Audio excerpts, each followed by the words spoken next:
Hello, sports fan. This is Stephen here with Sports Choice Plus. I'm bringing you a very special breakdown. I'm going to be covering the Minnesota Vikings taking on the Cincinnati Bengals. Before I get right into that, I want to make sure you're subscribed to the YouTube channel so you can get all the breakdowns and all the updates. Without further ado, let's get right into it. Looking at this matchup right here, it's going to be backup versus backup. Joe Burrow's not here. You know, Kirk Cousins isn't here. So at this point in the season, this is going to be one of those matchups where a lot of starters are missing. You look at Justin Jefferson going down last week with the back injury. He came back from the hamstring injury. Now it's the back injury. You don't know what his status is going to be for this game. So I'm picking this game not knowing what Justin Jefferson is going to be. The Cincinnati Bengals have a better offense even without Joe Burrow in this football game. From the standpoint of running the football, they're a better team. Throwing the football with Jamar Chase, T. Higgins. They got a lot of different weapons on the Bengals. So you can still play this offense without having Joe Burrow. We've seen that the last couple of weeks. And not only have they been scoring, they've been scoring points along the same lines of what they usually score. So the Bengals have been still in that 20 to 25 point range and been able to keep up offensively with other teams. You just got to think, how long can this matchup happen?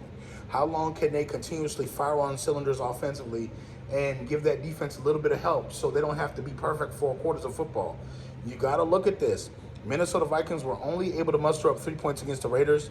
The Raiders don't really have a great defense. The Bengals defense is better than the Raiders. I think that the Raiders played hard, but you got to think. Offensively, this team should have put up more points than 3 against the Raiders. Not saying that they just had a bad day but it does not bode well for that team because it was a back and forth game and anybody could have scored a field goal. Anybody could have scored a touchdown late and won that game. So I'm picking Cincinnati to win this one. I feel like Cincinnati is more consistent offensively. I feel like Cincinnati is more consistent defensively. And I feel like with the run game with Mixon in the mix, I feel like that's what's going to separate this team here because anybody can pass the ball for 4 quarters.